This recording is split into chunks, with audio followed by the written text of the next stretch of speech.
আগের দিন আসেননি আপনি দোকান খুলিনি যেদিন আমাদের ইয়ে হলো ওই ব্রিগেডে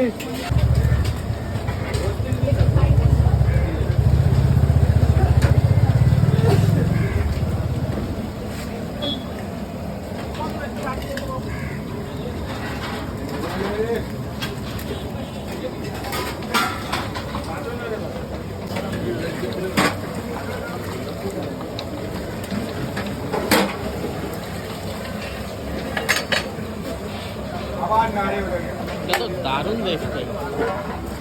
এটা প্লেট কত আছে? 30,000। 30 টাকা প্লেট। এটা দারুণ দেখতে হয়ে গেল, এখনো এই তো কাঁচামাল দিলাম সব। মানে দেখে পুরো একদম পনির ম্যাশ এখন তো কমপ্লিট হয়ে গেলে তাহলে তো আরো দেখতে ভালো লাগে। আরো দারুণ দেখতে হবে না? নিচে দেবো? দেবো, দেবো না? আচ্ছা সব ছাড়।